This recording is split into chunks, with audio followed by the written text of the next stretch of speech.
Look, here's what people don't get about this whole fighter pay thing. I'm sitting in my office at 3 in the morning going through the latest round of criticism from some website that thinks they understand our business better than I do. The spreadsheets covering my desk tell a different story than what you see on Twitter. Revenue projections, arena costs, broadcast commitments, production budgets, insurance premiums, regulatory fees, marketing expenses, numbers that would make your head spin if you actually had to balance them every month.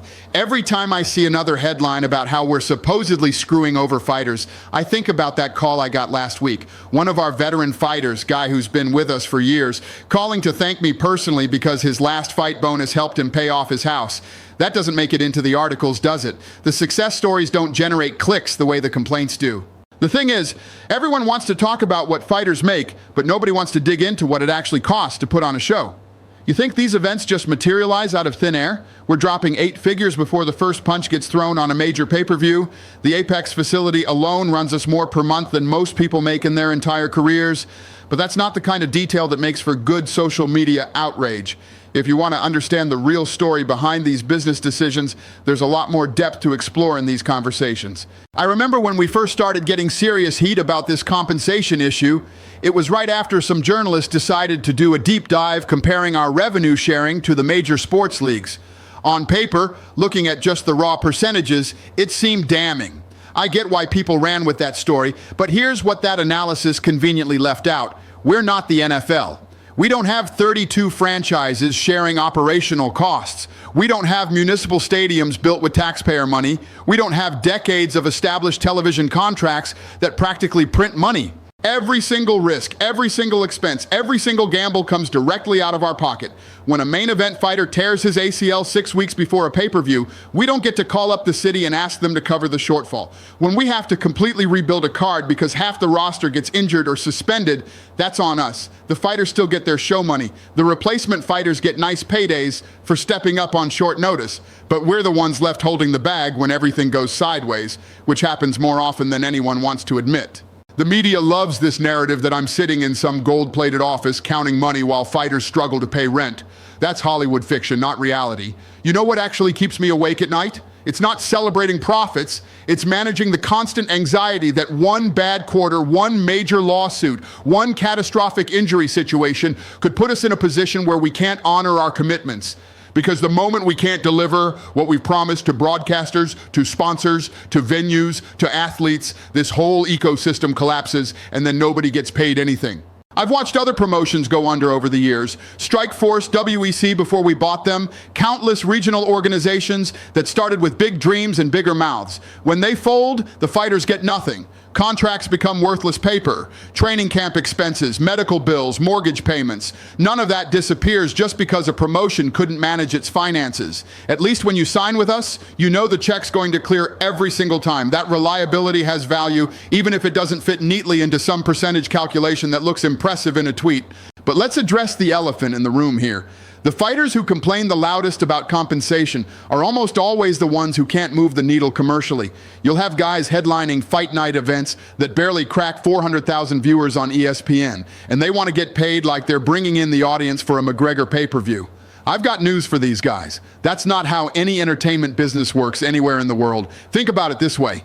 If you're an actor and your movies consistently bomb at the box office, you don't get to demand the same salary as Robert Downey Jr. If you're a musician and your albums don't sell, you don't get the same advance as Taylor Swift.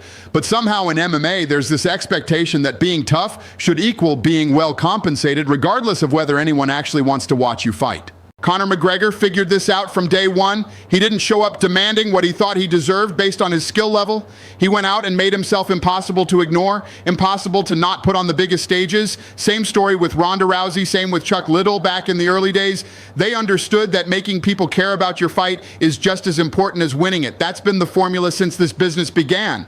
And it's the formula that's turned MMA from a curiosity into a global phenomenon. The problem is, a lot of these fighters think they should get paid based purely on how hard they train or how dangerous they are in the cage. Look, I have nothing but respect for the dedication it takes to be a professional fighter, the sacrifices these guys make, the physical punishment they absorb, the discipline required. It's incredible. But at the end of the day, we're in the entertainment business. Training footage doesn't make people buy pay-per-views. Being technically excellent doesn't guarantee that fans will care about your next fight. You want to make serious money in this sport? Learn how to make people emotionally invested in seeing you either win or lose. It's not enough to be good anymore. You have to be compelling. And that's a skill set that goes way beyond what happens inside the octagon. Here's something that really drives me up the wall. When fighters start floating the idea of forming a union, these guys have no idea what they're asking for. You want to see how well unions work in combat sports? Take a good hard look at professional boxing. Half the champions can't get fights made because everyone's tangled up in promotional politics, sanctioning body nonsense, and bureaucratic red tape that benefits nobody except the lawyers.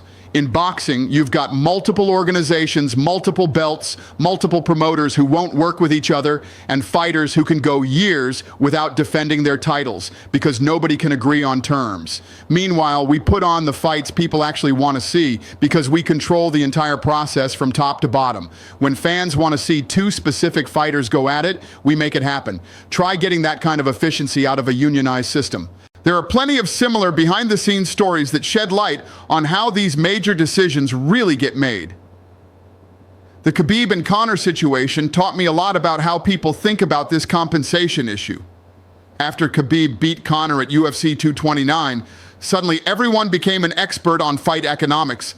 They wanted to break down exactly how much money that event generated and whether each fighter got their fair share of the pie. But what nobody wanted to talk about was everything that led up to that moment.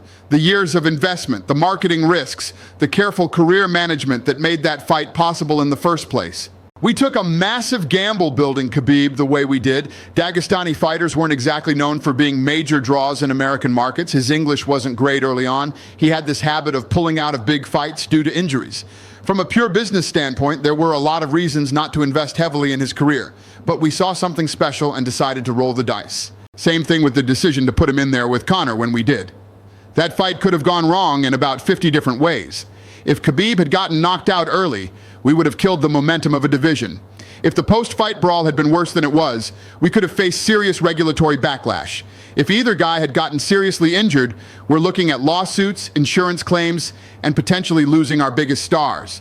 When it all worked out and became one of the most successful events in company history, suddenly everyone's a financial analyst explaining what fair compensation should look like. The truth is, we pay fighters more than any MMA organization in history, and it's not even close. Is it perfect? Of course not. Could some fighters use bigger paychecks? Probably. But we're also the reason that professional MMA fighting exists as a viable career path at all. Before the modern UFC, this sport was essentially a sideshow attraction.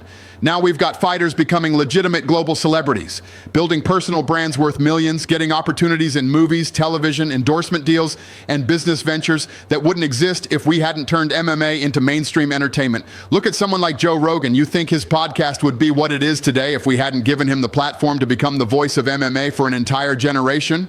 These ancillary opportunities have real value that goes way beyond fight purses, but nobody wants to factor that into the equation when they're doing their revenue-sharing mathematics. And here's another thing that drives me crazy about these compensation debates. People act like we're the only ones making money off these events. What about the broadcasters who sell advertising during our fights? What about the venues that pack their arenas and sell concessions? What about the athletic commissions that collect fees? What about all the production companies, security firms, and vendors who get paid because we're putting on these shows? Suddenly, when you look at the entire ecosystem we've created, our piece of the pie doesn't look quite so unreasonable. We're not just paying fighters, we're supporting an entire industry that employs thousands of people. And let's be completely honest about something else. A significant percentage of the fighters complaining about money are the same ones who show up to fights unprepared, miss weight regularly, or pull out of scheduled bouts at the last minute. You want to get paid like a true professional? Start acting like one. Show up in fighting shape every single time. Make weight without drama. Fight when you're supposed to fight, where you're supposed to fight. The fighters who handle their business consistently are doing just fine financially, and they're not the ones writing angry tweets about compensation. This whole controversy reminds me of social media culture in general. Everyone's got strong opinions about complex situations they don't fully understand. It's incredibly easy to say we should pay fighters more money. It's much harder to explain where that additional money comes from when you're already operating on relatively thin margins in many international markets, dealing with currency fluctuations, regulatory changes, and economic uncertainty that can wipe out months of careful planning. You want to talk about financial pressure? Try explaining to your broadcast partners why a main event fell apart 3 weeks before showtime. Try renegotiating venue contracts when half your card gets injured. Try managing insurance claims when a fighter gets hurt in training camp. These are real costs that eat into our bottom line every single month, but they never get mentioned in these think pieces about fighter compensation.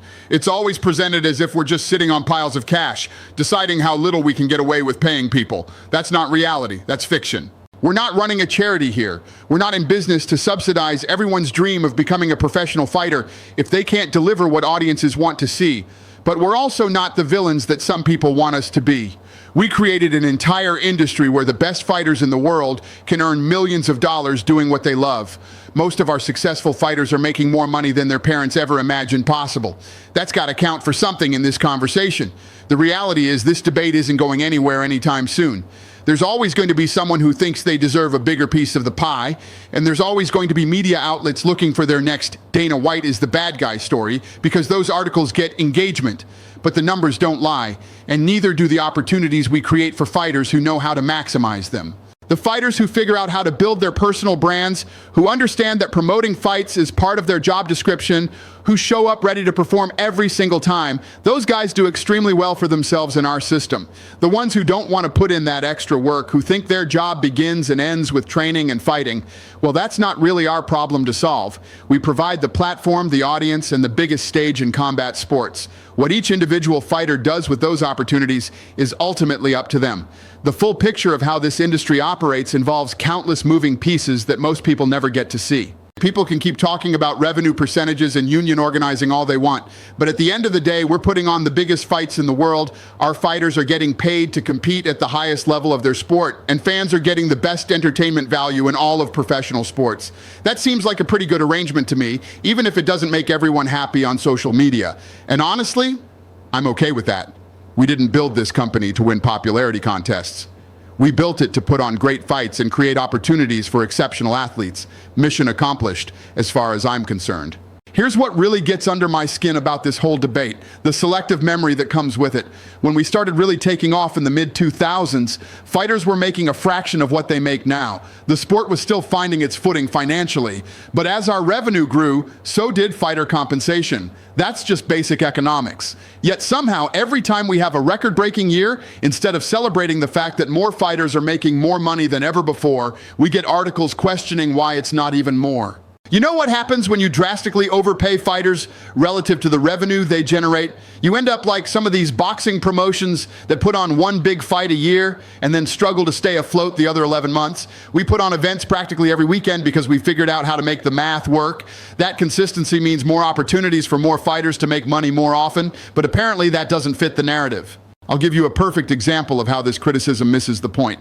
A few months ago, we had a fighter miss weight by 7 pounds. 7 pounds. The commission had to step in, his opponent had to agree to a catch weight, we had to restructure the entire fight contract, and the whole thing became a logistical nightmare. But guess what? The fight happened, both guys got paid, and the fans got their entertainment. In any other business, when someone doesn't meet their basic professional obligations, there are consequences. In the UFC, we bend over backward to make sure everyone still gets their payday. That's the kind of flexibility and support system that doesn't show up in revenue sharing charts. But it matters a hell of a lot more to the fighters who benefit from it. We're not just writing checks. We're running a business that creates sustainable opportunities for hundreds of athletes to make a living doing what they love. What?